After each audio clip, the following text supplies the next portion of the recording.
Hi friends, welcome to film matters entertainment. సప్తసాగరాలు దాటి side B అనే మూవీని ఎక్స్ప్లెయిన్ చేసుకుందాం. ఇలాంటి మరిన్ని మూవీస్ ఎక్స్ప్లెనేషన్ వీడియోస్ కోసం మన ఛానల్ సబ్స్క్రైబ్ చేసుకొని పక్కన్న బెల్ పై క్లిక్ చేయండి. మను 10 ఇయర్స్ జైల్లో ఉండి కోవిడ్ తర్వాత అంటే 2021లో జైలు నుండి బయటకు వస్తాడు. మనుకి ఫ్రెండ్ అయిన ప్రకాష్ మను కోసం ఒక రూమ్ని చూస్తాడు. ప్రకాష్ మనుని ఆ రూమ్కి తీసుకెళ్లి రూమ్ కొంచెం గలీజ్గా ఉందని చెప్తాడు. ప్రకాష్ మనుకి నువ్వు కొత్త జీవితాన్ని మొదలుపెట్టాలి, నీ పాత జ్ఞాపకాలను నీ మనసులోంచి తుడిచేయని చెప్పి వెళ్ళిపోతాడు. మను ఒక క్యాసెట్ ప్లేయర్లో ఉన్న ఆడియోని వింటాడు. అందులో ప్రియ జైలు నుంచి బయటకు వచ్చిన రోజు పెద్ద సెలబ్రేషన్ ప్లాన్ చేస్తాను, నీకు ఇష్టమైన చేపల పులుసు చేసి పెడతానని చెప్తుంది. నెక్స్ట్ డే మను పని కోసం ఒక ఫ్యాక్టరీకి వెళ్తాడు. అయితే పటేల్ మనుని రికమెండ్ చేసి అక్కడికి పంపిస్తాడు. మను ఫ్యాక్టరీలో పనిచేస్తూ టైం దొరికినప్పుడల్లా క్యాబ్ నడుపుతూ ఉంటాడు. నైట్ ఇంటికి వెళ్ళాక రూమ్లో ఒక ఫోటోను పెట్టి ప్రియతో గడిపిన క్షణాలను గుర్తు చేసుకుంటూ ఉంటాడు. అలా డైలీ పనికి వెళ్ళడం, ప్రియ మాటలు వినడం వంటివి చేస్తుంటాడు.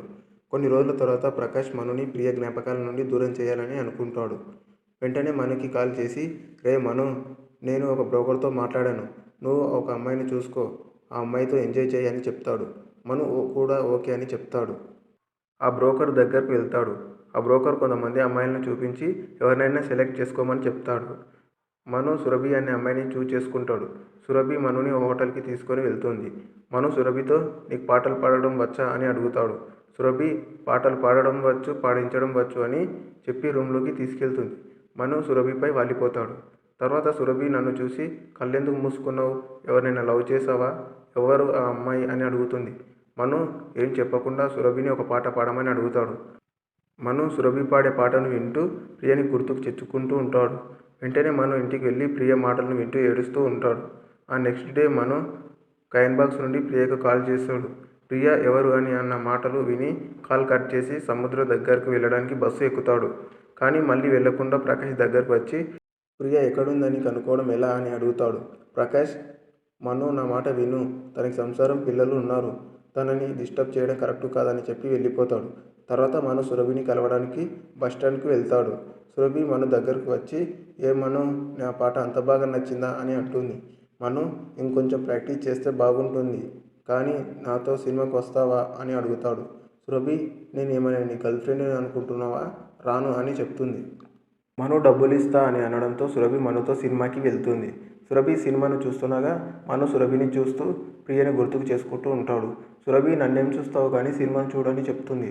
మను సురభిని సముద్రం అంటే ఇష్టమా అని అడుగుతాడు. సురభి వేడి ఇసుక చేపల కాంపు నాకు ఇష్టం ఉండదు అని చెప్తుంది. మను సురభి సినిమా చూసి వెళ్తుండగా మను సురభితో ఇష్టపడి ఏం చేయాలనుకున్నావు అని అడుగుతాడు. సురభి బాగా చదివి డాక్టర్ అవ్వాలనుకున్నా అని చెప్తుంది. సరే సురభి, నాకు ఒక హెల్ప్ చేస్తావా, నీకు ఒక నెంబర్ ఇస్తాను, ఆ లొకేషన్ కనిపెట్టి చెప్తావా అని అడుగుతాడు. తర్వాత సురభి ఆ నెంబర్ లొకేషన్ని కనిపెట్టి మనుకి చెప్తుంది. మను ఆ లొకేషన్కి వెళ్ళి ప్రియను చూస్తాడు. ప్రియ ఒక షాపింగ్ మాల్లో వర్క్ చేస్తుంటుంది. మను ప్రియని ఫాలో చేస్తూ వెళ్తాడు. ప్రియ షాపింగ్ మాల్ నుండి నేరుగా తన కొడుకు దగ్గరికి వెళ్తుంది. ప్రియ కొడుకు ట్యూషన్లో ఉంటాడు.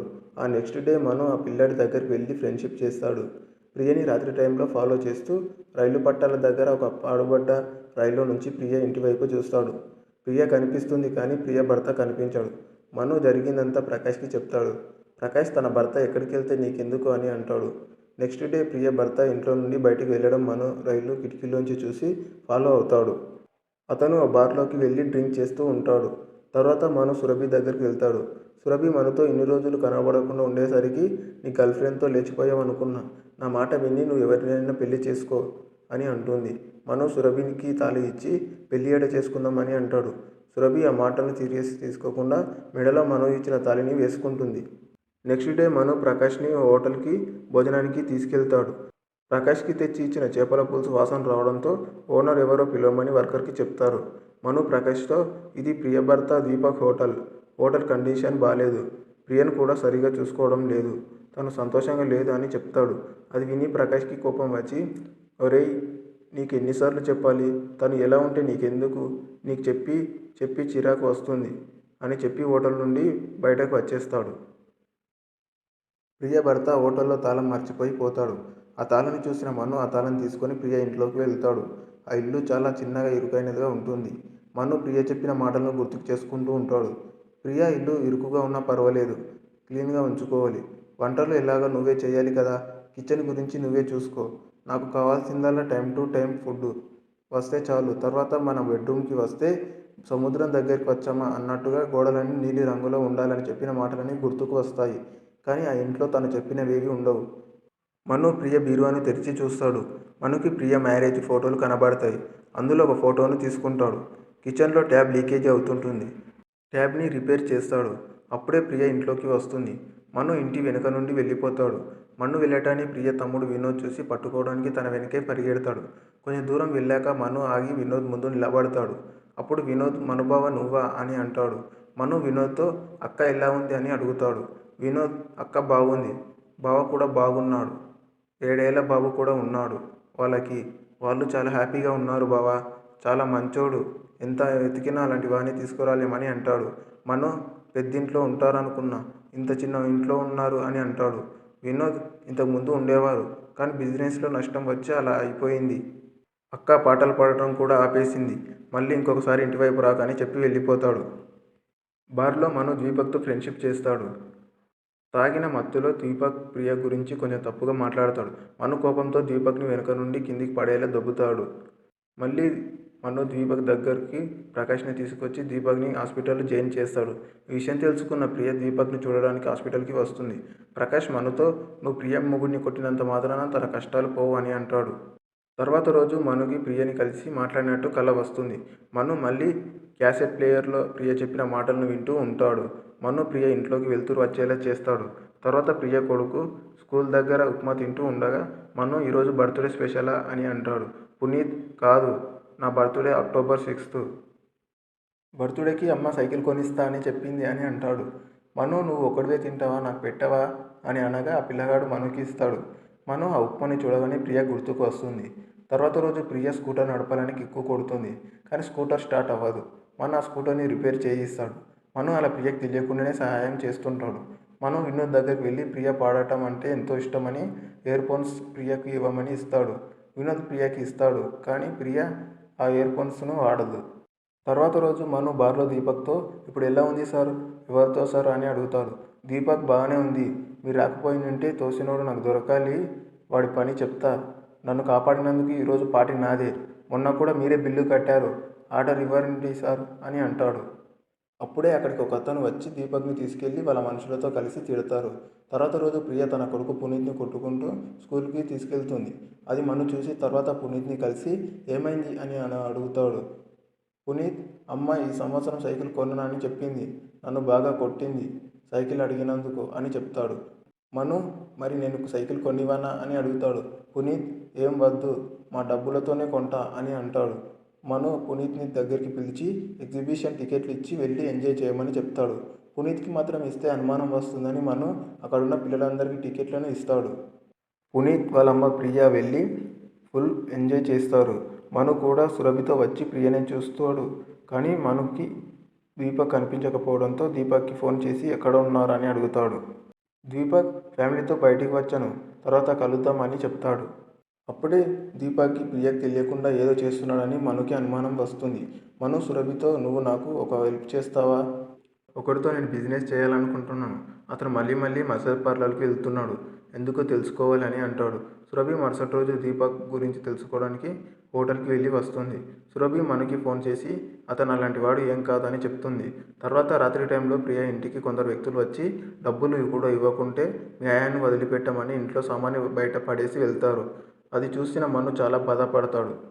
తర్వాత రోజు మను దీపక్ హోటల్కి వెళ్ళి దీపక్ని చంపేయాలని డ్రింకులో ఏదో కలుపుతాడు. అప్పుడే దీపక్ తన బిజినెస్ గురించి మాట్లాడతాడు. దీపక్ నేను నా ఫ్రెండ్ ఇద్దరం ఒకేసారి బిజినెస్ స్టార్ట్ చేస్తాం, మధ్యాహ్నం అయితే చాలు అతని హోటల్లో చాలా మంది ఉంటారు. కరోనా రావడానికి ముందు నా హోటల్ కూడా అలాగే ఉండేది. ఇక్కడ ఫిష్ తినడానికి ఎక్కడెక్కడో నుంచి జనాలు వచ్చేవారు. కరోనా తర్వాత వాడి హోటల్ బాగానే పికప్ అయ్యింది. హోటల్లో కుక్కర్ విజిల్ సౌండ్, కస్టమర్స్ మాట్లాడే సౌండ్స్ అవన్నిటిని చాలా మిస్ అవుతున్నా. వద్దనుకున్న రోజు వాడి హోటల్ చూడాల్సి వస్తుంది. నాకు వాడి మీద ఈర్ష్య ఏం లేదు సార్, వాడు బాగుండాలి, నాకు కూడా వాడిలా బతకాలని ఉంది. వాడి భార్య పిల్లలు చాలా సంతోషంగా ఉన్నారు, కానీ నా ఫ్యామిలీకి ఆ సంతోషాన్ని ఇవ్వలేకపోతున్నా అని ఏడుస్తాడు. అది విన్న మను తను చంపాలనుకున్న నిర్ణయాన్ని వెనక్కి తీసుకొని గ్లాసుని మార్చేస్తాడు. ఆ హోటల్ని మూసేసి కొత్తని ఓపెన్ చేయమని చెప్తాడు. దీపక్ అది అంత ఈజీ కాదు సార్, ఇప్పటికే 75 లక్షల అప్పు ఉంది, ఎక్కడో మొదలై ఎక్కడికో వచ్చింది నా జీవితం, పాపం నా భార్య తనని ఎంతో కష్టపెడుతున్నాను. కొన్నిసార్లు విషం తాగి చనిపోవాలనిపిస్తుందని చెప్పి బాధపడతారు. తర్వాత మనుని ప్రకాష్తో తన అప్పు తీర్చడానికి ఇంకా 80 ఏళ్ళు కష్టపడాలి. ఏం మారలేదు తెలుసా? అప్పుడు ఎక్కడ ఉన్నామో ఇప్పుడు అక్కడే ఉన్నామని అంటాడు. ప్రకాష్ మనుతో ఏదైనా పెద్ద దోపిడీ చేసి వాళ్ళ అప్పు తీర్చేసి మళ్ళీ జైలుకి వెళ్ళిపోదాం. నువ్వు మొదటిసారి జైలుకి వెళ్ళింది డబ్బు కోసమే కదా. అప్పుడు నిన్ను మోసం చేశారు. ఇప్పుడు మనం మోసం చేద్దాం అని అంటాడు. మరుసటి రోజు మను ఒక పెద్ద ఆఫీస్ దగ్గరికి వెళ్ళి ఒక అతన్ని కలుస్తాడు. అతను ఒక కాస్ట్లీ వాచ్ ఇచ్చి మళ్ళీ రాకని చెప్పి వెళ్ళిపోతాడు. మను ప్రకాష్కి వాచ్ని ఇచ్చి నేను పోగొట్టుకున్న 10,000 విలువ అని చెప్తాడు. తర్వాత రోజు ఆ వాచ్ అమ్మి డబ్బులు తీసుకురావడానికి ప్రకాష్ మను ఇద్దరు ఒక ప్లేస్కి వెళ్తారు. అక్కడ సోమ అనే వ్యక్తి ఉంటాడు. సైడ్ ఏలో మను సోమ చెవిని పగలగొడతాడు. దీంతో సోమకి చెవి వినబడదు. మనుని చూడగానే చాలా కోపం వస్తుంది. అది చూసి ప్రకాష్ మనుని అక్కడి నుండి తీసుకొని వెళ్తాడు. ఆ తర్వాత ఒక ప్లేస్కి వాచ్ని అమ్మేసి వచ్చిన 8 లక్షల్ని తీసుకువచ్చి మనుకి ఇస్తాడు. మను ఎలాగైనా ప్రియ వాళ్ళకి హెల్ప్ చేయాలనుకుంటాడు. అందుకే ప్రకాష్ని అడ్డం పెట్టుకొని వాళ్ళకి హెల్ప్ చేయాలనుకుంటాడు. వెంటనే ప్రియ వాళ్ళ తమ్ముడు వినోద్ని పిలిపించి జరిగిందంతా చెప్తాడు. అప్పుడు వినోద్ మనుని తిడతాడు. అప్పుడు మను వినోద్కి జరిగిన గొడవ అప్పు గురించి గుర్తు చేస్తాడు. తర్వాత వినోద్ కూడా ఓకే అంటాడు. వినోద్ వాళ్ళ బావ దగ్గరికి వెళ్ళి నాకు తెలిసిన ఒక ఫ్రెండ్ వాళ్ళ అన్న ఉన్నాడు, అతను డబ్బులు ఇస్తాడు, బిజినెస్ స్టార్ట్ చేయమని చెప్తాడు. దీనికి ప్రియ కూడా ఓకే అనడంతో వినోద్ వాళ్ళ బావ దీపక్ని ప్రకాష్ దగ్గరికి తీసుకెళ్లి పరిచయం చేసి బిజినెస్ గురించి మాట్లాడతారు. ప్రకాష్ దీపక్కి డబ్బులు ఇచ్చి మిగిలిన డబ్బులు పని మొదలుపెట్టాక 2 months ఇస్తాను అని చెప్తాడు. ప్రియ కొంత డబ్బుల నుండి పునీత్కి సైకిల్ని కొనిస్తుంది. ఇదంతా మను దూరం నుండి చూస్తూ ఉంటాడు. తర్వాత రోజు మను సురభిని పిలిచి సారీ చెప్పడంతో ఇద్దరు ఒకటైపోతారు.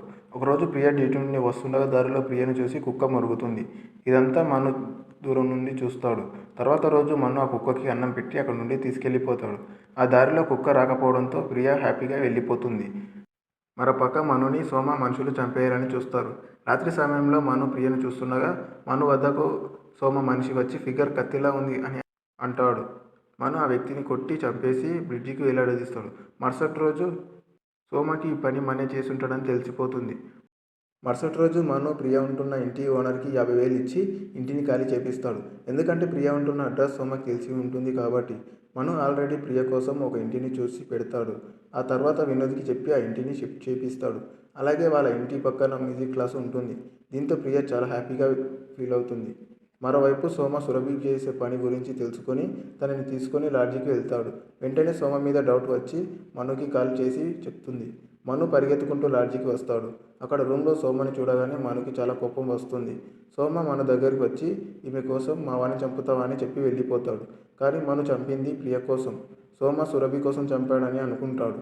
మను సురభి తీసుకొని ఇంతకుముందు ప్రియ ఉన్న పాత ఇంటికి తీసుకెళ్ళి అక్కడే కొత్త జీవితాన్ని స్టార్ట్ చేస్తారు. మను దీపక్ని కలిసి ఏమైంది అని అడుగుతాడు. దీపక్ డబ్బుల ప్రాబ్లం అని చెప్తాడు. బిజినెస్ కోసం మను ఇచ్చిన డబ్బులు అయిపోయి ఉంటాయి. ఈ విషయం వినోద్ మనుకి చెప్తాడు. మను శంకర్ గౌడ్ వాళ్ళ అబ్బాయి దగ్గరికి వెళ్ళి తను పెంచుకుంటున్న కుక్కను తీసుకెళ్లి కరిపిస్తాడు. మను శంకర్ గౌడ్ భార్య దగ్గరికి వెళ్ళి 10 ఏళ్ళకి ఇంట్రెస్ట్తో కలిపి డబ్బులు తన అకౌంట్లో వేయమని చెప్తాడు. ఆమె మళ్ళీ మా వద్దకు రాకూడదని చెప్పి సెట్ చేస్తుంది. ఆ తర్వాత మను సోమని అరెస్ట్ చేపిస్తాడు. అలాగే తనను మోసం చేసిన ప్రభుని కూడా ఒక పెద్ద గదిలో బంధించి 2 రోజులకు ఒకసారి ఫుడ్ పెడుతుంటాడు. తర్వాత మను పునీత్ని కలిసి ఒక సింగింగ్ పాంప్లెట్ ఇచ్చి తనతో ఇంటికి పంపిస్తాడు. ప్రియ అది చూడగానే మను గుర్తుకు వస్తాడు. అలా కొన్ని రోజుల తర్వాత దీపక్ హోటల్ని ఓపెనింగ్కి మనునికి కాల్ చేసి ఇన్వైట్ చేస్తాడు. కానీ మను నేను ఊర్లో లేను అని చెప్తాడు. హోటల్ ఓపెనింగ్ తర్వాత ప్రకాష్ మను దగ్గరికి స్వీట్స్ తెచ్చి ఇస్తాడు. మను కొన్ని స్వీట్స్ని తిని ప్రభుకి తెచ్చి ఇస్తాడు. అప్పుడు ప్రభు అరే మను నన్ను వదిలేయరా అని ఏడుస్తాడు. మను ప్రియ పాటలు పాడడం స్టార్ట్ చేశాక వదిలేస్తా అని చెప్తాడు. అలా ఒకరోజు మను సురభితో కూర్చోగా దీపక్ ఫోన్ చేసి పిలుస్తాడు. దీపక్ మనుతో ప్రకాష్ను చూపిస్తూ వీడు దుబాయ్ నుంచి వచ్చానని చెప్పాడు. చూస్తేనేమో క్యాబ్ డ్రైవర్. నా అప్పులన్నీ తీర్చి హోటల్ ఓపెన్ చేయడానికి కూడా డబ్బులు ఇచ్చాడు. వీడు ఏదో స్కెచ్ వేశాడు. ఎన్నిసార్లు అడిగినా నోరు విప్పడం లేదు. ఏం చేద్దాం అని మనుని అడుగుతాడు. అప్పుడు మను నాకు ఒక ప్లేస్ తెలుసు, అక్కడ చెప్తాడు అని ప్రభుని దాచిపెట్టిన ప్లేస్కి తీసుకెళ్తాడు. అక్కడ ప్రభు అరిచే సౌండ్స్కి దీపక్ భయపడి వెనక్కి వెళ్తాడు. అప్పుడు మను ప్రియ చెప్పిన మాటలు ఆడియోని పెడతాడు. అది విన్న దీపక్ మళ్ళీ వెనక్కి వస్తాడు. మను దీపక్తో మీ భార్య పాడాలి సార్, ప్రియకి అదొకటే కోరిక, మీ భార్యకి నేను బతికున్న విషయం కూడా తెలియడం కూడా నాకు ఇష్టం లేదు. కానీ ప్రియ పాడితే చాలా బాగుంటుంది. ఎలాగైనా తనతో పాటలు పాడించాలి అని చెప్తాడు. అది వినగానే దీపక్, మను, ప్రియ ఇద్దరు ప్రేమించుకున్నారని అర్థం అవుతుంది. మను దీపక్ దగ్గరకు వచ్చి సింగింగ్ కాంపిటీషన్కి సంబంధించిన పాంప్లెట్ ఇచ్చి ఎలాగైనా ప్రియని పాడించండి అని చెప్తాడు. సరే తనకిస్తా, కానీ ముందు నీ దగ్గర ఉన్న ఆడియోని డిలీట్ చేయి అని చెప్తాడు. వెంటనే ప్రకాష్ డిలీట్ చేశాడు. మరోవైపు సురభి మను దాచుకున్న క్యాసెట్ కనిపిస్తుంది. వెంటనే ఆ క్యాసెట్లో ఉన్న ఆడియోని వింటుంది. వెంటనే సురభి ఆ క్యాసెట్ని కాల్చేస్తుంది. కొద్దిసేపటికి మను వచ్చి కాలిపోతున్న క్యాసెట్ని బయటికి తీయడానికి ప్రయత్నిస్తాడు. కానీ మొత్తం కాలిపోతుంది. మనుతో సురభి, ఎవరు ఆ బుజ్జి? వాడుకోవడానికి నేను దొరికానా? నన్నే మోసం చేస్తావా అని ప్రియని తిడుతుంది. మను సురభిని కొట్టబోయి తన స్నానాన్ని ఎప్పటికీ తీసుకోలేవు అని ఇంట్లో నుండి వెళ్ళగొడతాడు. ఆ తర్వాత సోమ జైలు నుండి విడుదలవుతాడు. మరోవైపు దీపక్ ప్రియ దగ్గరికి వెళ్ళి, అత్తమ్మగారు చెప్పారు నువ్వు చాలా బాగా పాడతావని, ట్రై చేయొచ్చు కదా అని చెప్పి వెళ్ళిపోతాడు. మరోవైపు సోమ మనుకి కాల్ చేశాడు. మనుకి సురభిని కిడ్నాప్ చేసిన విషయం తెలిసిపోతుంది. ప్రియ సింగింగ్ కాంపిటీషన్కి వెళ్తుంది. మను అక్కడ ప్రియను చూసి సోమ దగ్గరకు వచ్చి సోమ మనుషులందరినీ చంపేస్తాడు. మరోవైపు ప్రియ పాటను పాడలేక అక్కడి నుండి ఏడుస్తూ వెళ్ళిపోతుంది. మనుని సోమ తుపాకీతో కాలుస్తాడు. మను ఎలాగోలాగా సోమని చంపేస్తాడు. ఇంతకుముందే ప్రకాష్కి ఒక లెటర్ రాస్తాడు. ఆ లెటర్లో, ఒకవేళ నాకేమైనా అయితే అకౌంట్లో ఉన్న డబ్బు మొత్తం ప్రియ ఫ్యామిలీకి ఇచ్చేయమంటాడు. ఇక మను విషయానికి వస్తే మను చావు బ్రతుకుల్లో ఉంటాడు.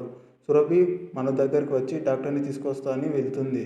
మను తన పక్కనే ఉన్న శంఖం తీసుకొని ప్రియని తలుచుకుంటాడు. ప్రియ మనుని తలుచుకొని పాట పాడుతుంది. మను ప్రాణాలను వదిలేస్తాడు. ప్రకాష్ మను చెప్పినట్లే డబ్బును దీపక్ ట్రాన్స్ఫర్ చేస్తాడు. సురభి బీచ్ దగ్గరకు వెళ్ళి మనుని తలుచుకుంటూ ఉంటుంది. అలా మూవీ ఎండ్ అయిపోతుంది. ఓకే ఫ్రెండ్స్, మీకు ఈ మూవీ ఎక్స్ప్లెనేషన్ వీడియో నచ్చినట్లయితే వీడియోని లైక్ చేయండి.